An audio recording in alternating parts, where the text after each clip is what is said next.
Ladies and gentlemen, my name is Manny Pelaez. I'm your city councilman for District 8, and today I've got one of my favorite San Antonians on the line. For those of you that don't recognize her, well, then that means you're not a San Antonian, because everybody recognizes April Ancira. Hi, April.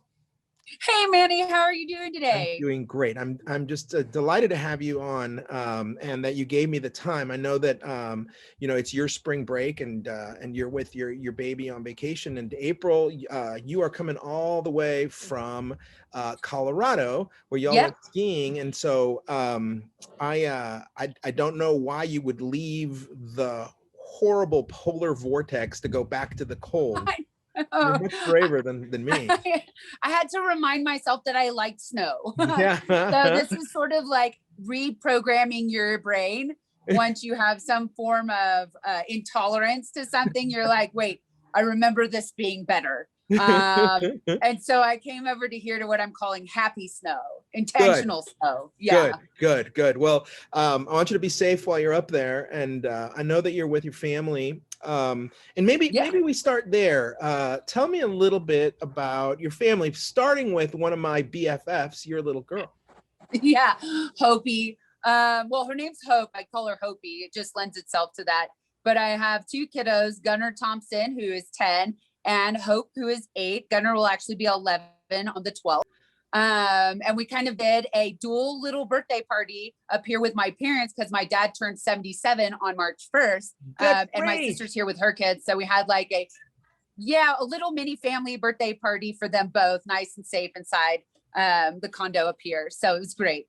Wonderful. Now you and I first met when we served on the board of the Trinity University Board of Visitors. Yes. And I wore my Trinity University shirt today just to make you feel more comfortable and disarmed. Yeah, but I feel great now. I feel like at home. But you're a Trinity grad, but you also have an affinity for UTSA in District 8. Tell me about your relationship with UTSA. So after I went to Trinity, my senior year, I planned on going to work on Wall Street.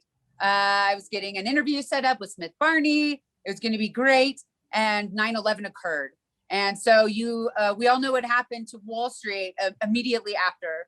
So they say the best time to go back to school is during a recession or when things are tough. And so I went to get my master's at UTSA.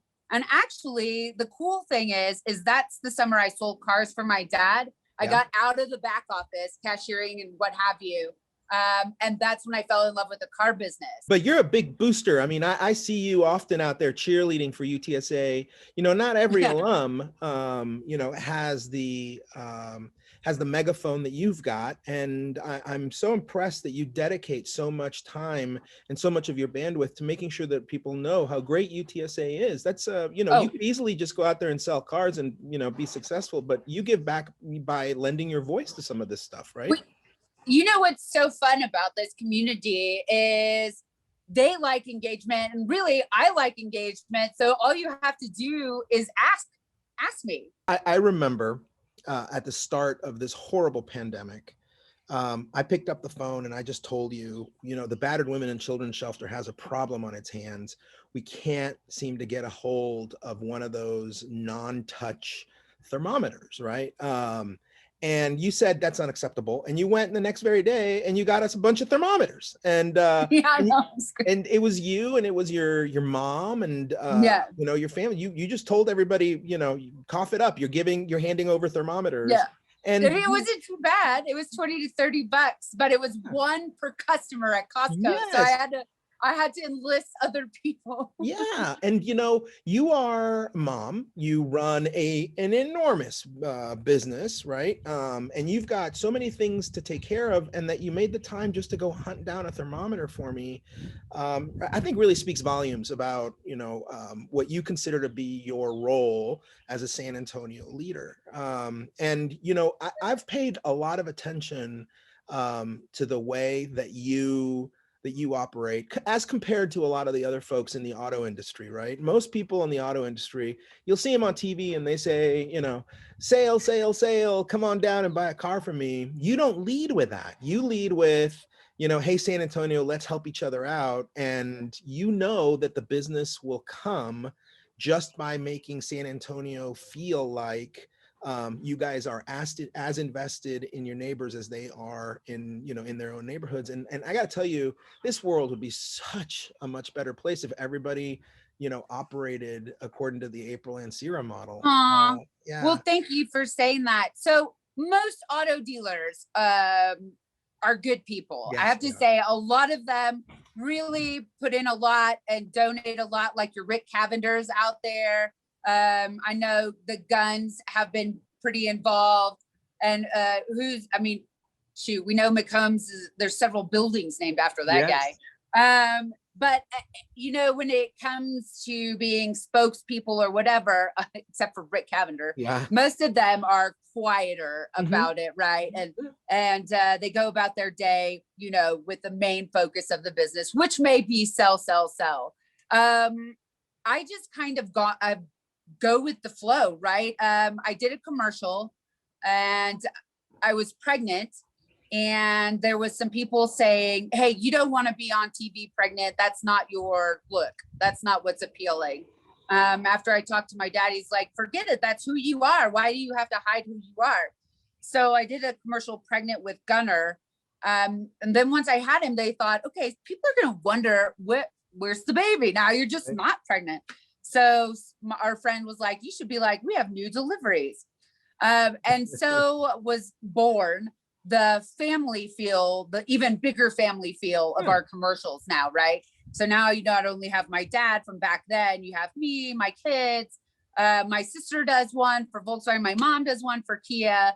And we've sort of gotten really in the groove with that family feel.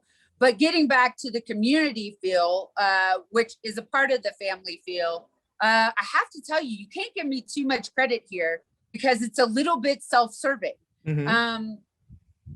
The part that's not is the thanking San Antonio, because obviously you have to have wonderful support and customers and everything going on in order to be successful. So yes, we do need to give back because we wouldn't be where we are without the folks in San Antonio. So it's just a part of it.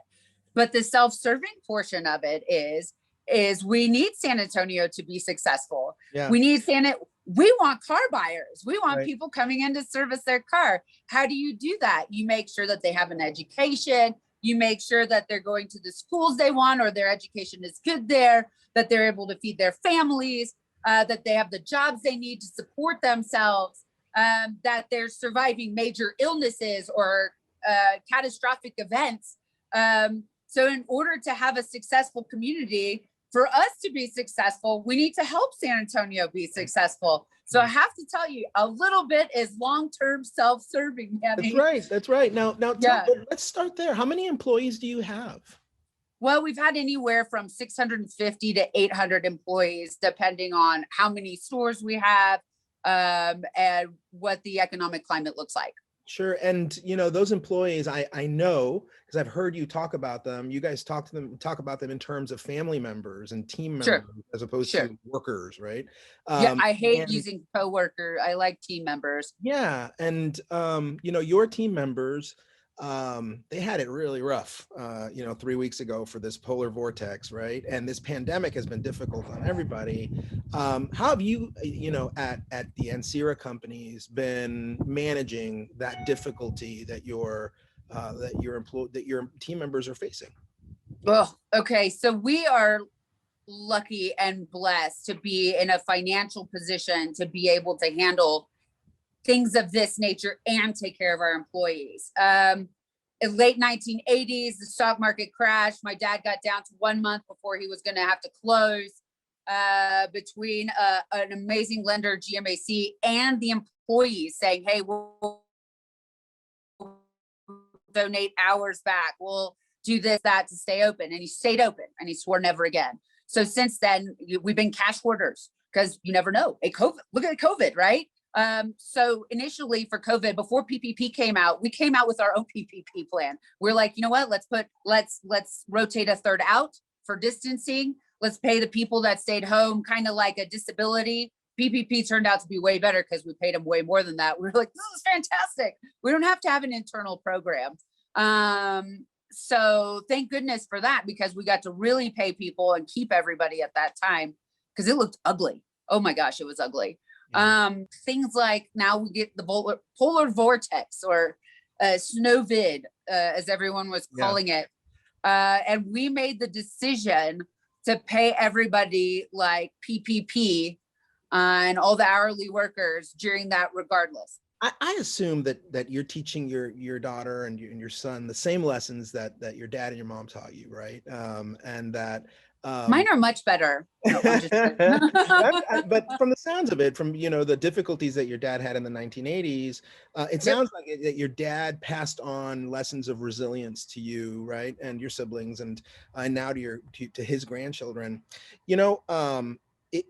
One thing that I'm doing is I'm raising a daughter who I think is going to be the future president of the planet. And she's, she's very, very smart. And I am always very excited when I see you out there doing things, because women like you and like the females who serve with me on city council give girls like my daughter very few excuses to do small things, right? And so what did your dad do right? Because there's going to be a lot of dads watching this video who are thinking, how do I raise an April Ancira? So he did several things. The first lesson is that he had the first female general manager in the auto deal business in San Antonio. So Rhonda French, and she ran our Nissan store for a very long time until she retired. So great example right off the bat. The other thing he did is he has a great story that you'll have to ask him about how he got started in the business, unless you already know it. No, I don't. But one of the things everybody asked him after he got the dealership on Martin and South Flores, right? Yeah. Downtown, he got the dealership. He had a lot of success right in the beginning. Was, well, okay, sir, you're Hispanic. Well, actually, they didn't say Hispanic back then. Back in 1972, they said you're Mexican. You're Mexican. You are Mexican. How on earth did you do it? Because you are the first Mexican to own a Chevrolet dealership in the United States. What did you do? And his reply was, I didn't know I was Mexican. Yeah. And he says that, facetiously, because he didn't spend his whole time growing up here. He went to TMI for a teeny bit, but he spent most of his growing up in high school, middle school, all that in Mexico City. And in Mexico City, you're not a Mexican. You know what I mean? You're just a part of the crowd. That's where you're from. Right. That's who you are. So no one came to him and said, listen, you're going to have a very tough time because you're Mexican. People are going to scrutinize you harder. People are going to put these roadblocks on you. They're going to have bias against you.